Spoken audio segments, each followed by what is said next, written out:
ثم الصلاة والسلام على نبينا محمد saaxiibada sharafta leh channel ku xiran kusoo dhawaada markale iyo cilmi bili channel caawa waxaan halkan ku duubeynaa casharo cusub casharka aan caawa halkan ku duubeyno casharadii hore aan channelka soo gelin jirnay wuu ka duwan yahay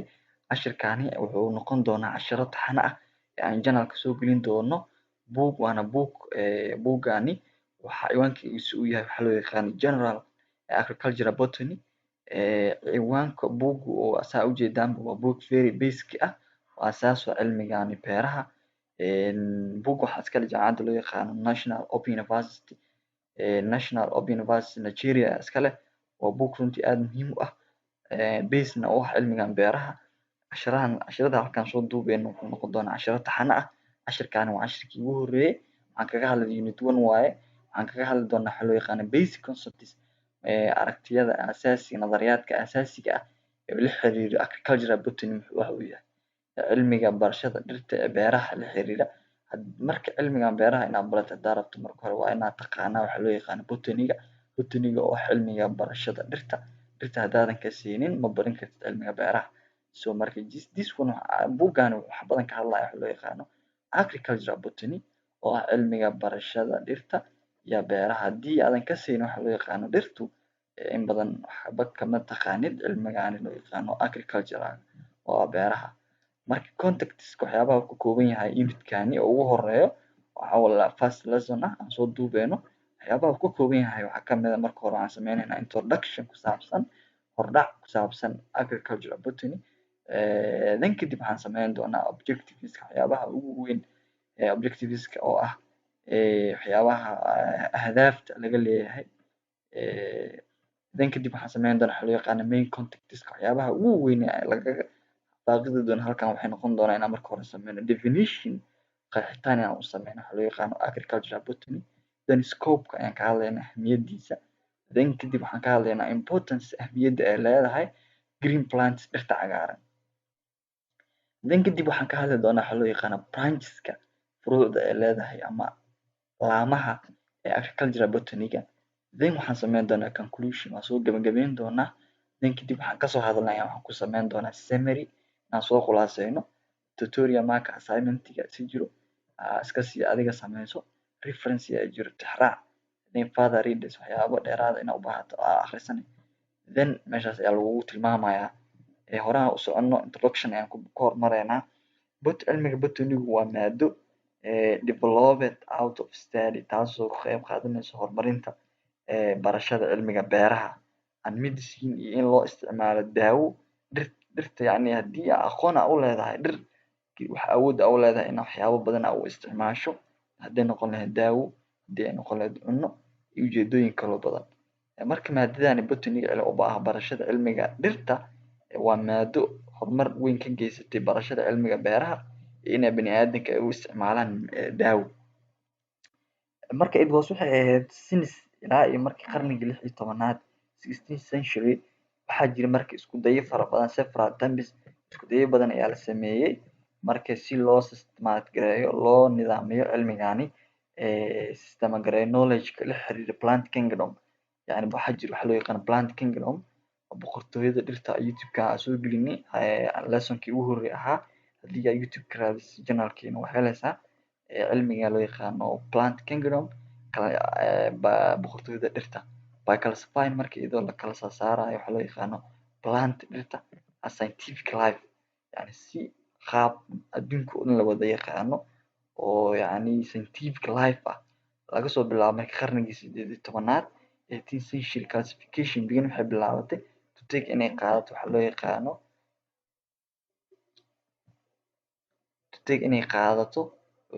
definite shape yani in la nidaamiyo weji cusub inuu yeesho marka qarnigii 19aad waxaa la iclaamiyey inuu cilmigan botany-ga uu sameeyey waxa loo yaqaano remarkable development horumar la taaban karo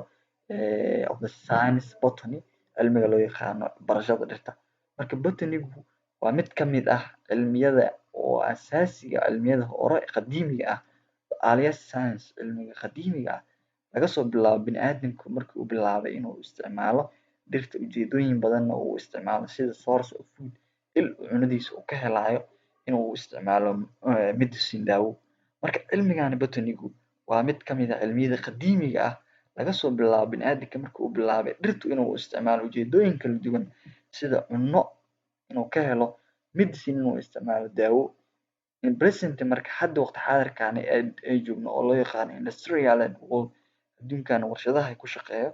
bani'aadamku noloshiisu wuxuu ku tiirsan yahay weliba fundamentally si aasaasi ah on agriculture cilmiga beeraha maadaama since its a backbone inuu yahay maadaama laf dhabar uu yahay for his existence jiritaankiisa yacni bani'aadamku wuxuu laf dhabar uu aad ugu tiirsan yahay cilmigan beeraha maadaama bani'aadamku uu u baahan yahay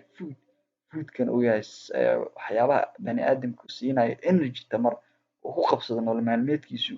wuxuu u baahan yahay cunno cunnada marka waxay ka helaan waxa loo yaqaano agriculture-ga beeraha so markii agriculture wuxuu noqday cilmiga waa backbone laf dhabarka of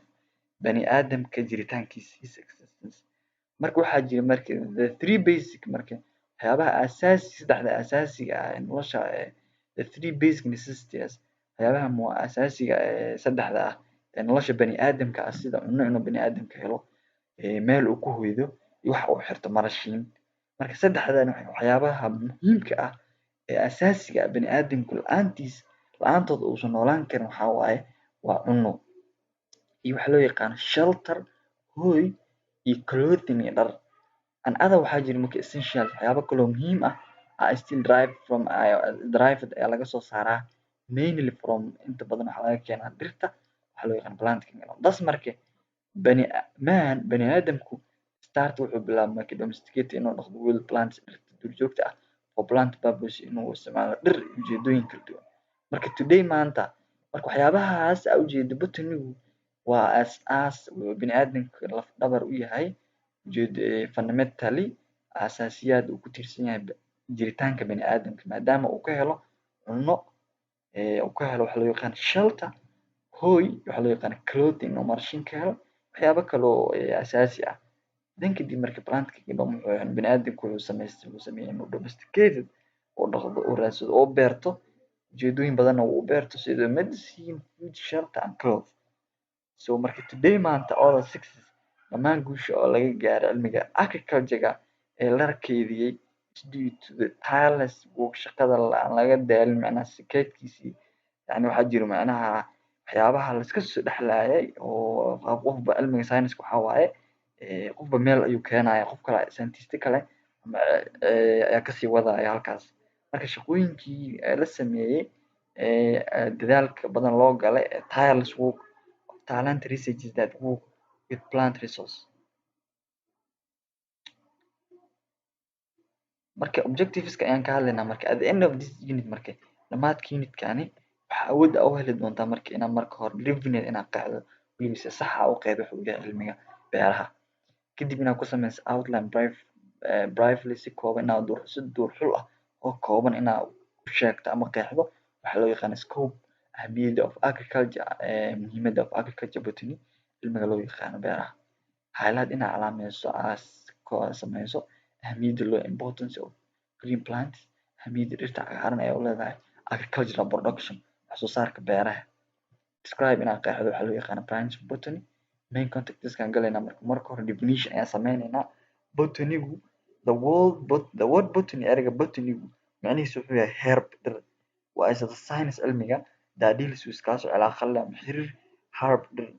botany marka is a study waa barashada plant resource of the world waa meesha isha adduunku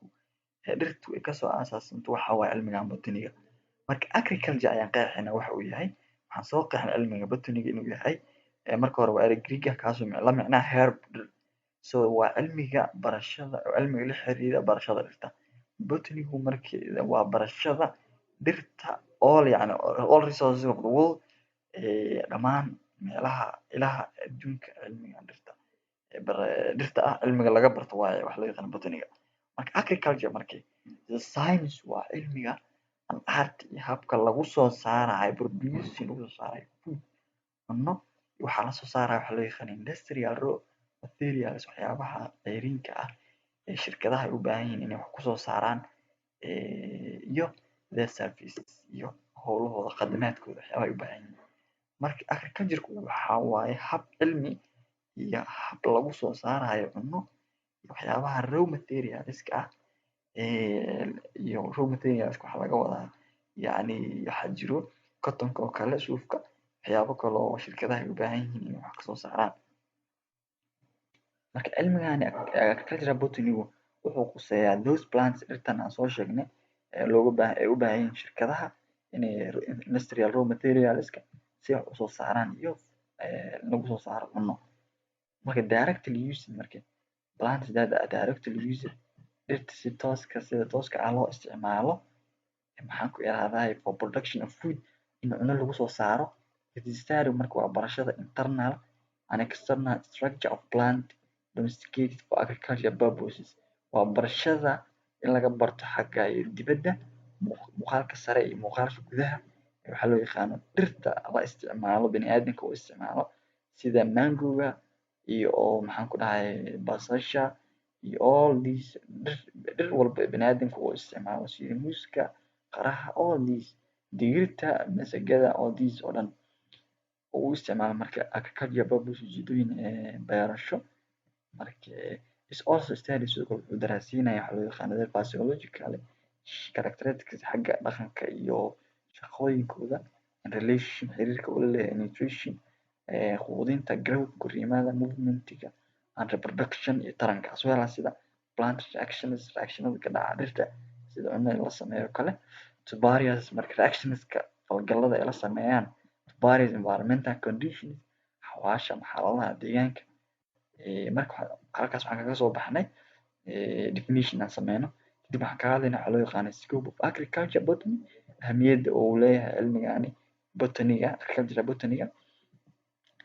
Is scope waa ahamiyadda of agricultural botany to study in la barto waxaa loo yaqaano cultivate crop of origin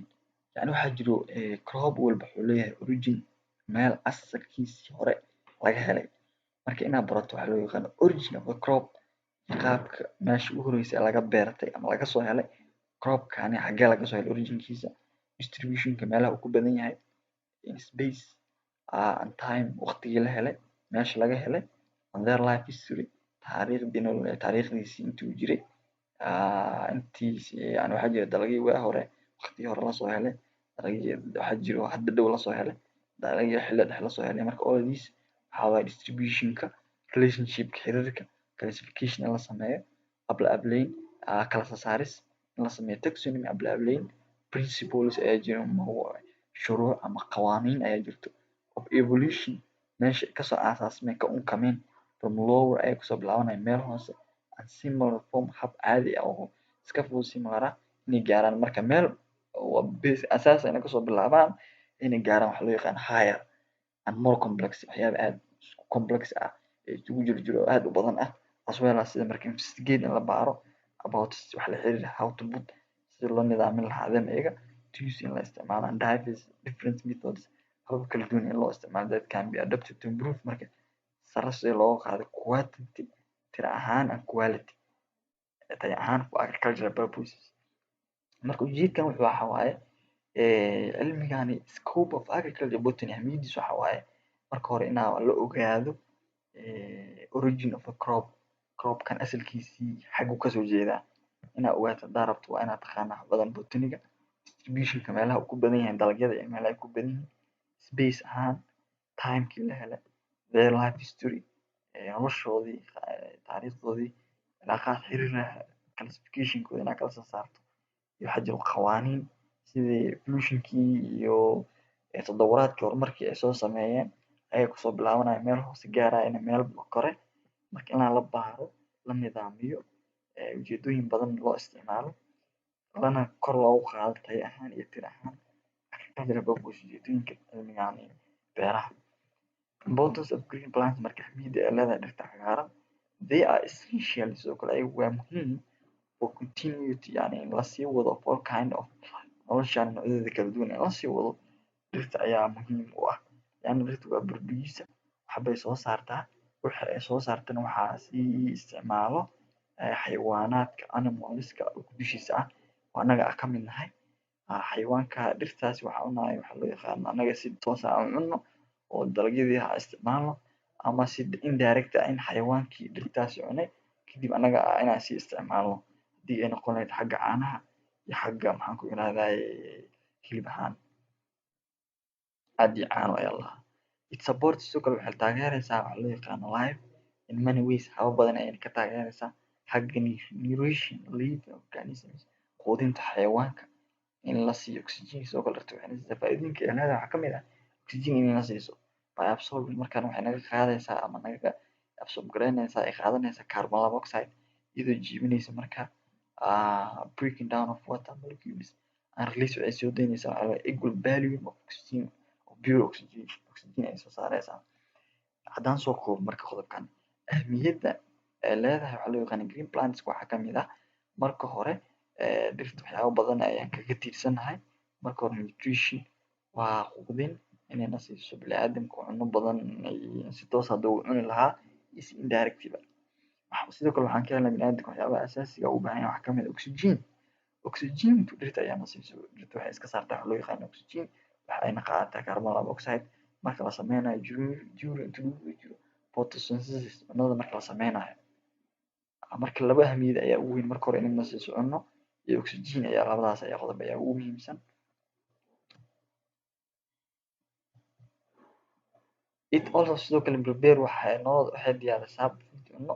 cunnadooda iyadoo isticmaalaysa carbon dioxide sida aan wada naqaanaba dhirta cunnadooda ayay samaysataa iyadoo ka samaysanaysa raw materials sida carbon dioxide water and light kadibna waxay soo saaraysaa inorganic salt from waxay kasoo saaraysaa salty manufacturing kadibna way warshadeynaysaa food and purification of atmosphere yani atmosphere-kan cunnada waxaa la lahaa hawadaan nagu gidaaman ayaa lahaa waxay pure ayay ka dhigaysaa way nadiifinaysaa waxayna ka qabanaysaa waxa loo yaqaano carbon dioxide-ka oo nagu anaga wasakh as perform marka waxay qabataa by plant dhirta marka iyadoo sameynayso animal xayawaanka deeply qoto dheer markay to the plants to their basic needs waxyaabaha aasaasiga u baahan yahay survival waxyaabaha noloshiisa ay ku tiirsan tahay sida waxa loo yaqaano food iyo oxygen. Marka haddii aan soo koobno ahmiyadda ay leedahay importance green plants waxaa ka mid ah inayna siiso food cunno iyo oxygen ayaa ugu muhiimsan. Hence marka sidaa daraaddeed marka study of in la barto materials kala duwanaanta plant dhirta context marka agricultural production iyadoo la isticmaalayo wax soo saarka beeraha is an important waa muhiim important factor waa qayb muhiim ah of technological progress marka laga gaaro cilmigan wax loo yaqaano xagga technology-da iyo xagga beeraha technology-da iyo beeruhu oo had iyo jeer isku tiirsan haddii technology-du sii horumarto cilmigan beeraha wuu horumaraya so marka labaduba wax isku tiirsan dependent isku ah marka waxaan ka hadlaynaa marka brancheska leedahay waxa loo yaqaano botany like other science cilmiyada kale is divided from wuxuu ka soo qeyb into perspectives wuxuuna leeyahay labo sida pure science and applied science. Botany as pure science marka science waa inaad barato waxa loo yaqaano dhirta qaabkeeda part of nature ahaanteeda dabiici ahaanteeda waayo marka apply-gana waxaa baranaysaa it looks at economic ahaan inaad u isticmaasho how to apply sida loogu dabaqo to the well being waxyaaba bini'aadamka u wanaagsan well being mankind as pure marka study pure science marka pure science waxaa waxyaaba la xiriira morphology-ga qaab dhismeedka dhirta histology-ga la barto tissues-ka pathology-ga la barto cilmiga waxaa loo yaqaano shaqada iyo dhirta qaabkeeda u shaqeyso ecology ahaan deegaanka plant geography dhulka sida dhulka sida ugu taalo taxonomy ablaablaynteeda systemic la sameeyo qaabeyn nidaamin botany lagu sameeyo organic evolution tadawuraadka ay soo sameysay genetic and plant botany iyo hiddaha iyo in laga barto waxaa loo yaqaano genetics-ka marka applied botany marka wuxuu noqonaa utilization laga faa'iideysto crop laga faa'iideysto as product wax soo saar for all being bani'aadamka for all being mankind agronomy marka waxyaabaha u wanaagsan oo bani'aadamka oo isticmaalayo sida agronomy-ga oo isticmaalo oo maado lagu barto crop production-ka in lagu soo saaro dalag instead of crop production horticulture or instead of garden cultivation pathology oo inaad barato cilmigan cudurrada dhirta ku dhaca iyo pharmacologist iyo in lagu soo saaro daawo, forest in loo isticmaalo kayn, plant breeding in la sameeyo, isku tarmin in dhirta la sameeyo. Conclusion marka inaan soo gabagabeyno, branch of botany marka laba waaye, labada waxay kala yihiin marka hore inaad sameyso pure botany, pure science iyo waxaa loo qeybiyaa applied science. Pure science waxaa waxyaabaha asaasiga ah inaad barato dhirtan qaabkay u sameysan tahay, shaqada ay qabato, maxaan ku irahdaa deegaanka laga helo, iyo taxonomy abalaabla inaad sameyso, systemic nidaaminta botaniga, evolutionkiisa, genetic iyo waxyaabaha la xiriira. Applied science waxaad baranaysaa in wax soo saar u isticmaasho sida maxaan ku bini'aadamka waxyaabaha wanaagsan oo kale, agronomy oo kale oo ah barashada cilmiga lagu soo saaro dalagga, horticulture-ka, forestry-ga, plant breeding. Si guud marka soo koobeynaa, marka conclusion ayaan sameyneynaa, the concept marka fahamka guud